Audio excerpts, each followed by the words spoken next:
Hello my dear students, I hope कि आप सभी की पढ़ाई अच्छे से चल रही होगी। तो मैंने कल आपको जो है वो 6th चैप्टर के नोट्स दिए थे फिजिक्स के। तो आज मैं आपको वेव ऑप्टिक्स के नोट्स देने वाली हूँ। तो यहाँ पे देखिए बच्चों, ये जो नोट्स हैं मैंने इस 7th चैप्टर में, मैंने आपको पहले भी बताया था कि 5th 6th और 7th चैप्टर बहुत ज़्यादा टफ है, बच्चे इसमें कंफ्यूज हो जाते हैं। इसीलिए जो मैंने इम्पॉर्टेंट क्वेश्चन ही इसमें के निकाल कर उसी के नोट्स मैंने बनाए हुए हैं। तो इन्हीं नोट्स को आप रेफ़र कीजिए, इसमें बहुत सिंपल सी लैंग्वेज बनाई गई है। तो देखिए, मैं आपको मार्क्स के साथ इम्पॉर्टेंट क्वेश्चंस भी बता रही हूँ। तो सबसे पहले आपको ये वाला क्वेश्चन करना है, डिफाइन वेव ऑप्टिक्स। ये वाला जो क्वेश्चन है आपको 1 मार्क के लिए पूछा जाता है एग्जाम में। तो आपको ये क्वेश्चन करना है। उसके बाद देखिए, what are the silent features of corpuscular theory of light. ये उतना कुछ ज़्यादा इंपॉर्टेंट नहीं है, नहीं भी करेंगे तो चलेगा, सिर्फ एक बार पढ़कर जाइएगा इसको। उसके बाद देखिए नेक्स्ट जो है, what are the important points of wave theory of light. Wave theory of light के इम्पॉर्टेंट पॉइंट्स क्या हैं, ये वाला क्वेश्चन आपको करके जाना है। ये जो आ सकता है आपको 2 मार्क्स के लिए आ सकता है, ठीक है। 2026 के लिए मैं आपको बता रही हूँ, बहुत ज़्यादा इम्पॉर्टेंट है। उसके बाद देखिए, ये उसी का पॉइंट है, explain light as a wave. ये वाला क्वेश्चन भी इम्पॉर्टेंट है। तो ये वाला क्वेश्चन 3 मार्क्स के लिए आपको एग्ज़ाम में पूछा जा सकता है। तो इसीलिए इस क्वेश्चन को भी स्किप मत कीजिएगा, लेकिन उतना नहीं पूछेंगे ये वाला क्वेश्चन, क्योंकि आगे इसके बहुत ज़्यादा इंपॉर्टेंट क्वेश्चंस और भी हैं। तो सिर्फ एक बार इसको पढ़ के जाइएगा, लेकिन उतना कुछ इम्पोर्टेंट नहीं है, नहीं भी करेंगे तो चलेगा, इट्स ओके। फिर इसके 8 पॉइंट्स हैं, 4 तो पॉइंट्स आपके सिर्फ पढ़ के जा सकते हो आप। फिर उसके बाद देखिए, इंपॉर्टेंट क्वेश्चंस आपके यहाँ से स्टार्ट हो गए, जिसको आपको बिल्कुल भी स्किप नहीं करना है, मतलब नहीं करना है। तो देखिए ये वाला question, explain the Huygens theory of primary and secondary source of light. फिर ये हाइजीनस थ्योरी बहुत ज़्यादा इंपॉर्टेंट है। ये जो है 4 मार्क के लिए आपको यहाँ पे पूछा जा सकता है। ऑलरेडी मैंने यहाँ पे स्टार करके भी रखा हुआ है।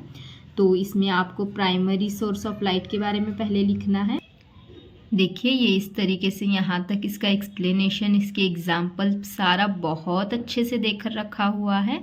तो ये प्राइमरी सोर्स का हुआ। फिर उसके बाद जो है ये देखिए, ये सेकेंडरी सोर्स का है यहाँ पे। तो ये सेकेंडरी सोर्स का भी आपको करना है। अगर आपको ज़्यादा नहीं हो रहा तो एटलीस्ट प्राइमरी सोर्स के 2 पॉइंट्स, सेकेंडरी सोर्स के 2 पॉइंट्स, इतना तो आप कर ही सकते हो, ठीक है। फिर उसके बाद देखिए, what is wave front, how it is related to rays of light. ये क्वेश्चन भी बहुत ज़्यादा इंपॉर्टेंट है। ये 2 मार्क के लिए आपको पूछा जा सकता है। 2 मार्क्स के लिए यानी आपको कितने पॉइंट करने हैं, 2 पॉइंट्स।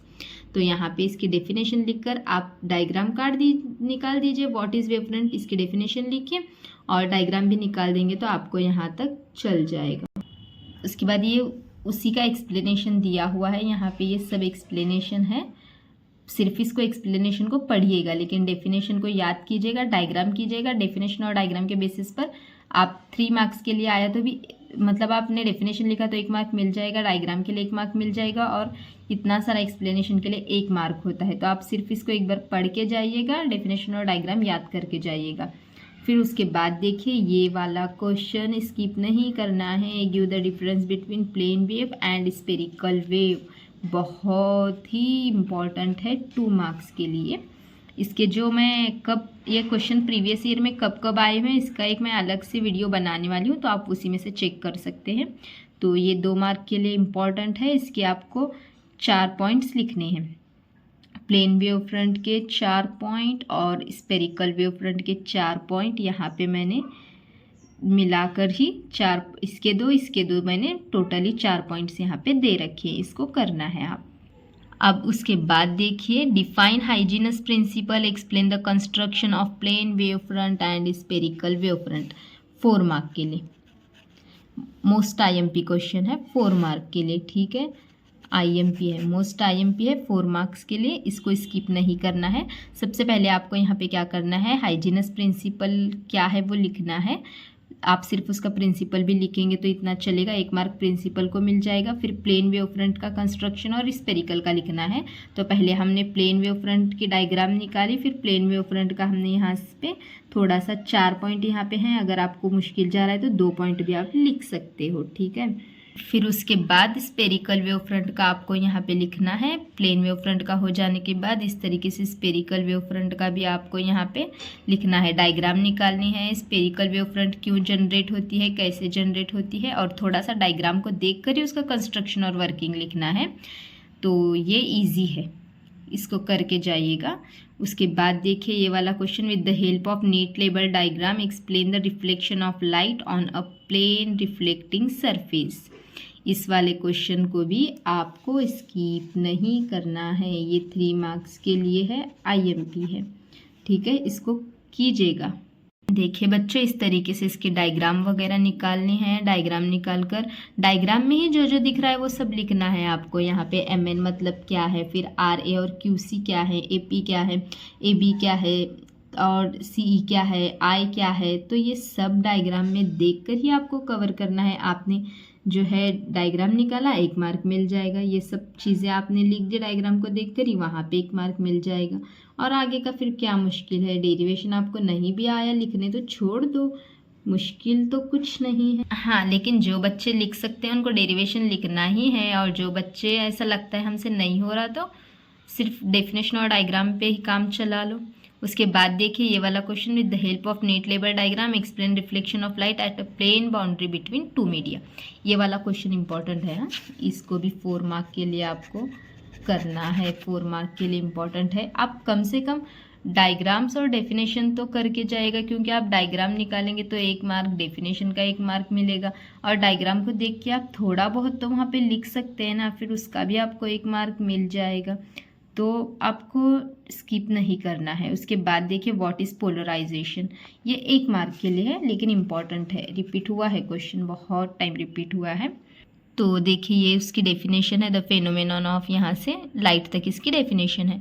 उसके बाद explain what is meant by polarisation and derive Malus law, ये भी इम्पॉर्टेंट है क्वेश्चन, इसको भी 2 मार्क के लिए आपको यहाँ पे ये क्वेश्चन करना है।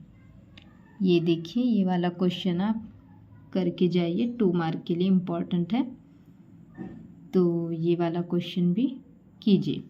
नेक्स्ट बच्चों देखिए ये वाला question, define polarization by scattering, ये 1 मार्क के लिए इम्पॉर्टेंट है, इसको कीजिए। उसके बाद ये डिफाइन इंटरफेरेंस, ये भी 1 मार्क के लिए इम्पॉर्टेंट है, इसको भी करके जाइएगा। फिर उसके बाद define constructive interference and destructive interference, इसके अंदर आपको डिफरेंस लिखने के लिए आ सकता है, ये मोस्ट IMP है, मोस्ट IMP 2 मार्क के लिए डिफरेंस पूछा जा सकता है कंस्ट्रक्टिव और डिस्ट्रक्टिव में का। तो आप इसके पॉइंट्स करके जाइए, डिफरेंस लिखने आ जाएगा। अब आया main question, explain polarisation by reflection of Brewster's law.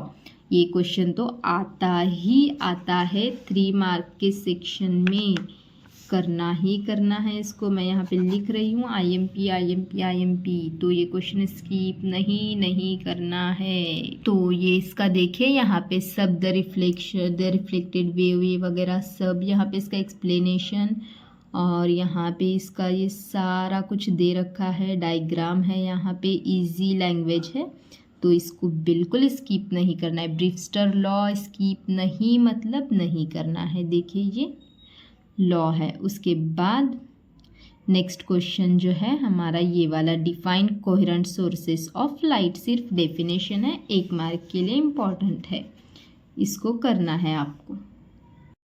अब आया लेसन का most IMP question, most IMP Young's double slit experiment. यहाँ पे इसकी मैंने नोट्स बच्चों ने लिखे थे, तो मैंने ही नोट्स दिए थे उनको, लेकिन बच्चों ने लिखा था, तो यहाँ पे डायग्राम नहीं निकाला है। तो आपकी टेक्स्ट बुक में डायग्राम 7.10 है, पेज नंबर 169 पे इसके डायग्राम दे रखी है।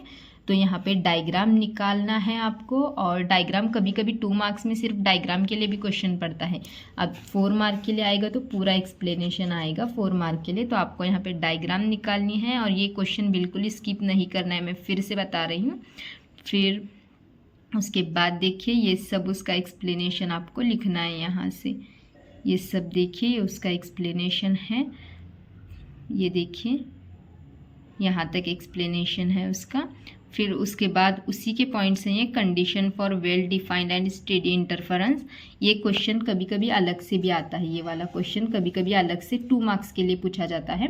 तो अगर आप यंग्स डबल स्लिट एक्सपेरिमेंट कर लेंगे तो कभी आपको डायग्राम के लिए सिर्फ 2 मार्क के लिए कभी डायग्राम पूछा जाएगा, कभी 2 मार्क के लिए कंडीशन पूछे जाएंगे, और कभी अगर पूरा पूछा तो 4 मार्क के लिए आएगा। तो ये सभी उसके देखिए कंडीशंस हैं उसके सब, तो यहाँ पे ये कंडीशन है। फिर ज्योमेट्री है डबल स्लिट एक्सपेरिमेंट की यंग्स की, तो ये डेरिवेशन है यहाँ पे थोड़ा सा, ये सब इजी है। डेरिवेशन यहाँ पे मैंने बहुत इजी करके दे रखा हुआ है, तो ये डेरिवेशन है, देखिए इतना ये डेरिवेशन आपको यहाँ पे लिखना है अगर 4 मार्क के लिए आया। यहाँ पे जो है ये डेरिवेशन का एंड हो जाएगा। उसके बाद डिफाइन डिफ्रैक्शन ऑफ लाइट, ये क्वेश्चन भी 1 मार्क के लिए, ये 1 मार्क के लिए आएगा, इम्पॉर्टेंट है। उसके बाद देखिए ये वाला question difference between Fresnel diffraction and Fraunhofer diffraction. इसको अगर आपने स्किप किया तो समझो आपके 2 मार्क गए ही गए। तो ये मोस्ट आईएमपी है, इसको छोड़ना नहीं है, क्योंकि समझे कभी अगर आपको पूछा गया कोई क्वेश्चन अलग से फ्रेंजल के बारे में, तो फ्रेंजल के बारे में अगर 2 मार्क के लिए क्वेश्चन आएगा तो आप यहाँ पे ये क्वेश्चन अलग से लिख सकते हैं। फ्रॉनहोफर के बारे में अगर 2 मार्क के लिए क्वेश्चन पूछा जाएगा तो वो 2 मार्क्स के लिए आप अलग लिख सकते हैं। तो फ्रेंजल एंड फ्रॉनहोफर डिफरैक्शन ये जो है बहुत ज़्यादा इम्पॉर्टेंट है, तो इसको बिल्कुल स्किप नहीं करना है। उसके बाद method for obtaining coherent sources, फिर ये मेथड्स हैं, पढ़ के जाइएगा, सिर्फ इसको एक बार पढ़िए। ये है फ्रेस्नेल बाइप्रिज्म वगैरह है, यहाँ पे पढ़ के जाएगा। उसके बाद what is double slit diffraction pattern, ये वाला क्वेश्चन भी इम्पॉर्टेंट है, इसको भी कीजिए। उसके बाद है डिफाइन रिजॉल्विंग पावर, ये वाला क्वेश्चन भी 1 मार्क के लिए इम्पॉर्टेंट है। उसके बाद देखिए define resolving power of telescope. यहाँ पे आप क्या कीजिए कि ये वाले क्वेश्चंस जो हैं मैंने सिर्फ यहाँ पे शॉर्ट में लिखाए हुए हैं, तो आप रिजॉल्विंग पावर की तो डेफिनेशन ही करना है। उसके बाद define the resolving power of telescope है ना, तो टेलीस्कोप की डायग्राम एक करके जाइएगा आप, क्योंकि अगर 4 मार्क के लिए पूछा ना क्वेश्चन आप, तो डेफिनेशन लिख के डायग्राम निकाल के फिर आप उसका थोड़ा बहुत डायग्राम को देख के लिख सकते हैं, तो वहाँ पे आपको मार्क मिल जाएंगे। फिर उसके बाद व्हाट इज़ रिलेस क्राइटेरिया, फिर रिलेस क्राइटेरिया की यहाँ पे डेफिनेशन लिखनी है। ठीक है, इतना कर लो, इस चैप्टर का बहुत काफ़ी है। बस इस चैप्टर से आपको ब्रीफस्टर्स लॉ, ये वाला ब्रीफस्टर्स लॉ नहीं छोड़ना है, यंग्स डबल स्लिट एक्सपेरिमेंट नहीं छोड़ना है, फ्रेस्नेल एंड फ्रॉनहोफर को नहीं छोड़ना है, और कंस्ट्रक्टिव और डिस्ट्रक्टिव इंटरफेरेंस का डिफरेंस, इन क्वेश्चंस को तो आपको बिल्कुल स्किप नहीं करना है। तो इतना करके जाइएगा, हो जाएगा आपका। ठीक है, तो नेक्स्ट आपको जो चैप्टर के नोट्स और चाहिए आप मुझे कमेंट करिए, मैं आपको दूंगी।